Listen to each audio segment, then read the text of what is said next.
I'm Patrick, Gavin, Politico. I'm joined by Al Frum, sort of noted as the founder of the DLC and also the author of a new book, The New Democrats and Return to Power.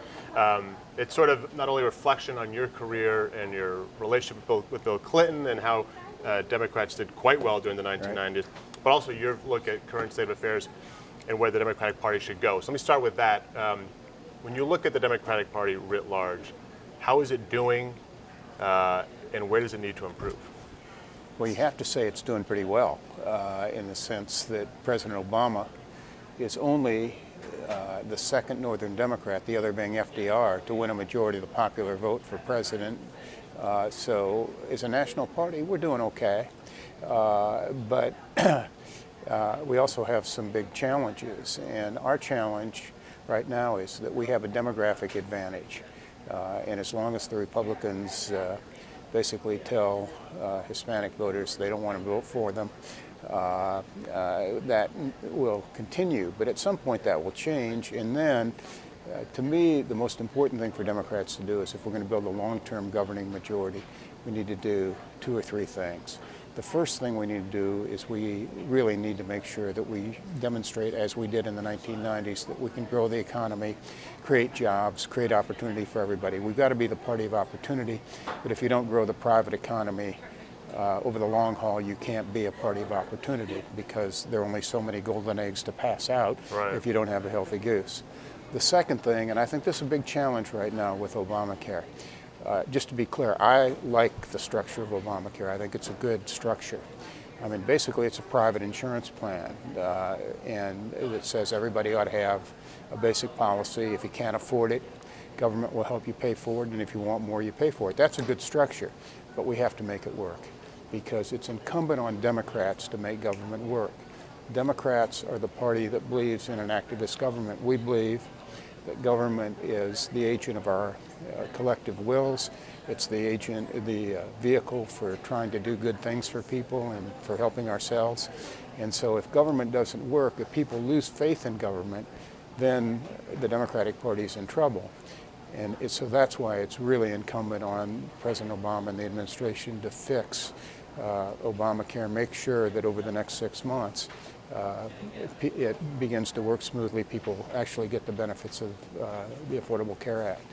Well, let's talk about those demographics. You're right that it does seem as if the Democrats have that in their favor, at least going forward. They've had success, obviously, in the White House and in the Senate, but in the House of Representatives, which they did lose in the 1990s, Nancy Pelosi would say they're going to get it back next time around. But that does seem to be a little bit more out of their reach. Why is that? And what do you think their chances are of getting it back, or does that sort of seem as if that particular body is not in the Democrats' favor? Well, I think there's a very good reason that they don't have the House, and that's because the districts are so gerrymandered. Party-safe districts. I believe the Democrats won 1 million more votes for Congress cumulatively than the Republicans, but because of the way the districts are drawn, the Republicans have their majority.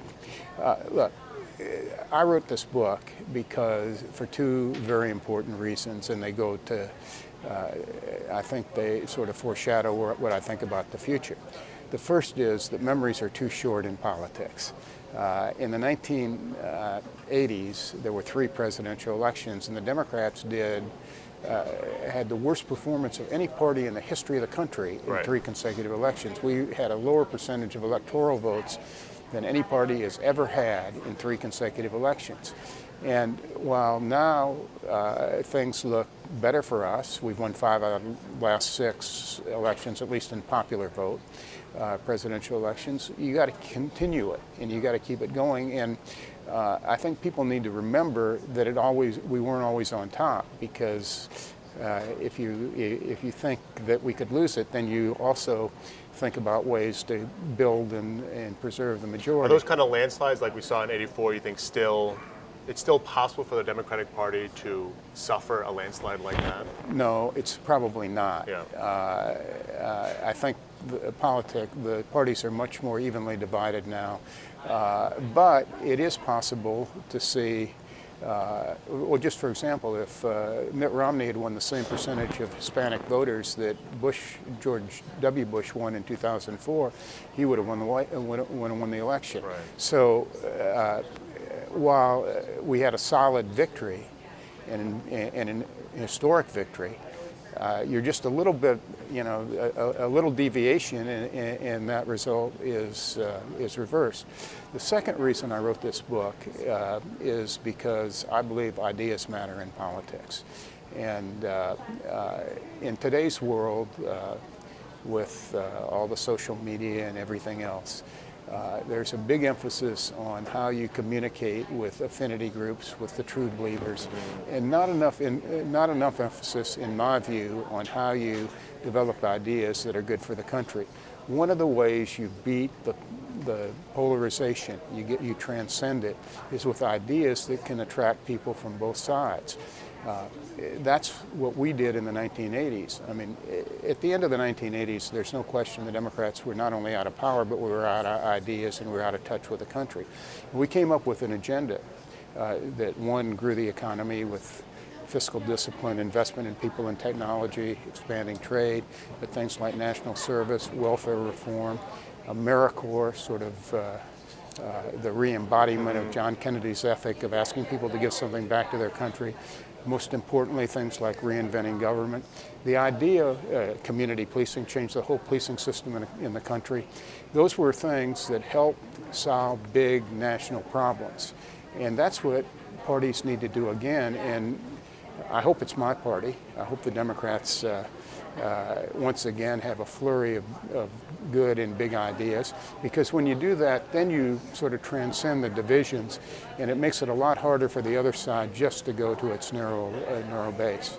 Well, speaking of ideas, let me ask you, and I know President Clinton had to deal with this and President Obama is dealing with it now, sort of this sometimes conflict between being a liberal and being a pragmatic policymaker. Liberals, I think, would maybe wish the president was more liberal. People in the center might think he's too liberal. Where do you think he falls on that scale, and which should he be? Should he be a liberal president, or should he be pragmatic? Or can you be both? Well, I think you can be both. I mean, I come from the liberal part of the party. My first job was in the war on poverty in the Deep South. I saw how government can help people get ahead, and government should. The question is whether but you also have to be able to deliver and perform. I mean, I think, and I'll give you a good example of that. I think both the liberals and I hope the centrist Democrats, but the liberals and what I would call myself a new Democrat, believe very strongly in trying to reduce the disparity of income.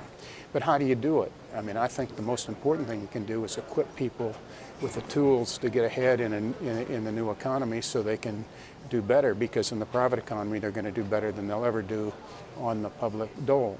But there's a big fight now over the increase of the minimum wage, and that ought to happen. We ought to increase the minimum wage, but we probably aren't going to increase it to the level that a lot of people, or some people anyway, in the Democratic Party would like. And what our goal ought to be, as I would say, as modern, tough liberals, that nobody who works full-time, year-round in this country to support a family ought to be poor. That ought to be the liberal goal. Now, how do you do it? An increase in the minimum wage will help, but you're not going to get there with just increasing the minimum wage without doing real damage to the economy and to employment possibilities. So we ought to expand the income tax credit. We ought to increase the minimum wage. I think President Obama has a proposal to take it up to $10.50 or something like that. We ought to do that, but then we ought to also expand the earned income tax credit. In 1993, when we expanded the earned income tax credit, that was the biggest anti-poverty program in the history of the country. And it rewards work, because you can't get the earned income tax credit unless you work. Those are the kind of things we ought to do. So on the issues that you care about and that you talk about in your book, and you're characterizing yourself as a new Democrat, is the current president, an effective messenger, leader on those issues? Or is there some room for improvement? Well, I think there's always room for improvement. Where could he improve? I think he could take a stronger stand on issues that would lead to growing the economy. I think we need to do tax reform. I think a little less rhetoric about that I would call sort of class warfare, and more on focusing on how you grow the economy. I think he has a lot of good ideas in the education area, for example. I think he ought to be, but I think he could be more outspoken about some of that. I think he could articulate a theory of economic growth that people can understand better. And then I think he ought to make the case to the liberal part of our party that we have to get this government working. You know, the reason we were in such dire straits in the 1980s was people lost faith in government. I personally believe that Bill Clinton, the New Democrat movement, saved progressive governance, not only in this country, but really around the world, because center-left parties all over the world were in desperate shape at the end of the 1980s because people have lost faith in the means by which we deliver services, and we had to reform that. So I think making government reform a central element of his program with and I mean, you just cannot mess around with Obamacare. It's too important. Before I let you go, let's look at the next president. Okay. If Hillary wins, she'll be your candidate, correct? Yes. Or sorry, if Hillary runs, Yes. she'll be your candidate. Yes, no question. She's obviously run before and lost. So if she announces, and you're in that first planning meeting, what advice would you give her? What do you think she has to do that either she didn't do before, or that she needs to in this new cycle? What does she need to do to win the White House? Well, I think what Hillary needs to do if she's a candidate, and I don't know whether she will be a candidate, is she needs to take the sort of the core principles that undergirded Bill Clinton's presidency, the new democratic principles, opportunity, responsibility, and community, but understand that there are new challenges and come up with a new agenda.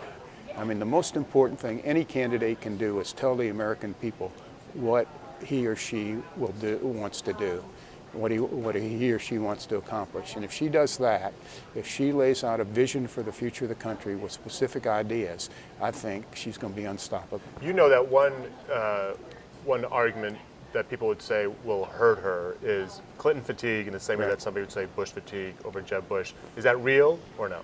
Well, you know, somehow I think that when people look back on 8 years of peace and prosperity, you know, some of the personal things that may have gotten in the way at the end of the administration, people forget that. But I think people will now look back on the 1990s, a pretty good time in this country. And I think people would like to replicate a period where we created 22.5 million jobs in eight years, where incomes went up, where everybody had a chance to get ahead, and where, incidentally, we moved 8 million people from welfare to work. We reduced crime. Pretty good period for the country. And then how would you assess her time as both New York Senator and as the Secretary of State? Well, I think she came into the Senate in 2000, won in the election in 2000, and immediately was very effective and successful senator. I think basically as Secretary of State, she has a wonderful image for this country, and I think she's really probably one of the most revered women in the world, if not the most revered woman in the world. All right, Alfred, if you find out anything about her running, will you come back and tell us? Absolutely. We'll get the exclusive. All right, thank you very much. Thank you, sir. I appreciate it.